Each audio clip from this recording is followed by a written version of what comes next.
Good day, YouTube. JD here. Today is Wednesday, and I am your Wednesday host.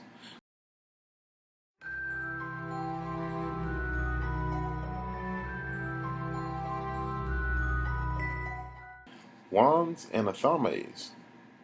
Now, I may have covered this topic before in the past. It sounds vaguely familiar, but I will go ahead and dive right back into it again because it seems that it's come up again. First off, I also want to apologize for the overall video quality. I'm actually down to using my Mac webcam for some technical reasons. My phone's acting weird. I shot the video once on my phone. It just doesn't want to participate. So I said, hey, why not go back to the old days and use your webcam?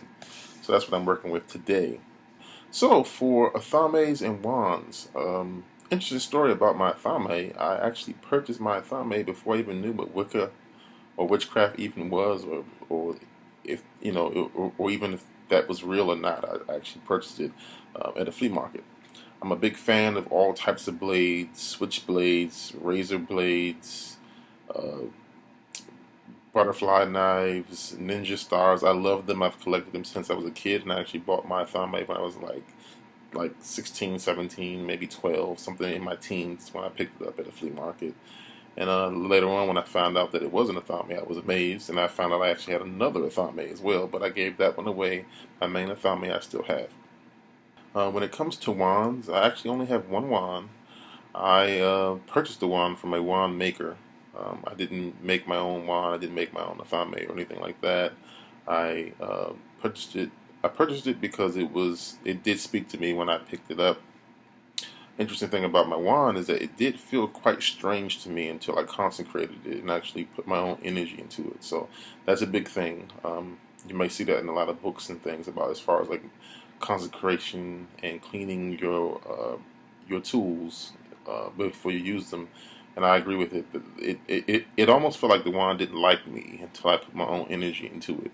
I don't know what happened with the wand maker, what kind of day he may have been having, but the energy in that wand felt. I would liken it almost to a snake. It was upset. If that makes sense. It was upset and it needed to be cleansed. And when I finally put my energy in it, when I pick up that wand today, it feels like me. I always consecrate and clean your tools. It's very, very important, especially if you're going to do magic with something that doesn't like you and feels kind of icky and weird. I'm a big fan of swords as well. I know some ceremonial magicians and other people may use swords in their rites, and I keep a couple for if the time should arise where I feel like I need a sword. I have a few you may have seen in the background. I don't have any back there today, but you may have seen in the background where I have kept um, certain blades.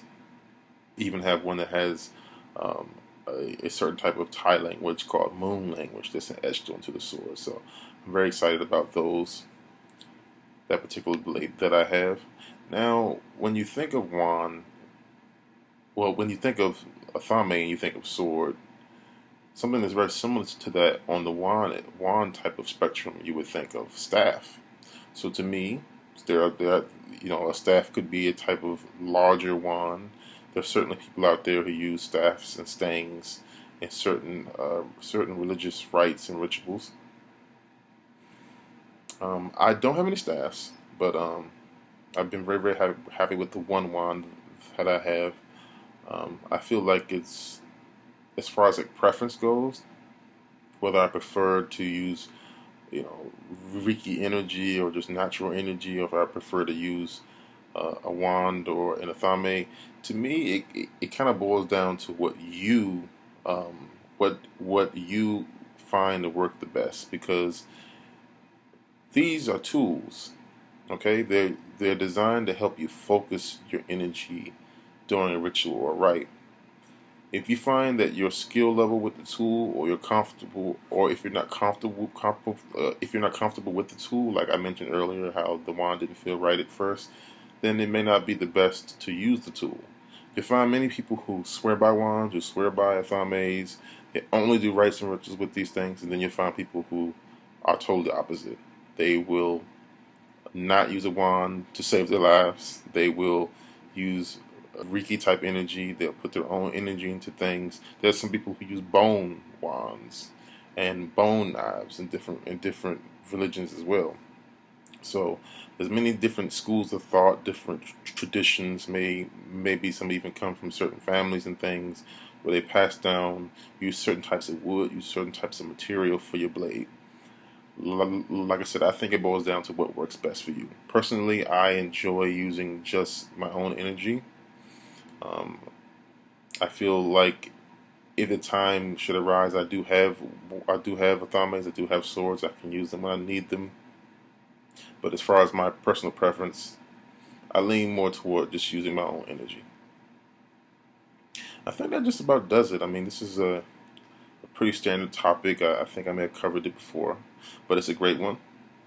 I look forward to the next one. Thank you for watching, and blessed be.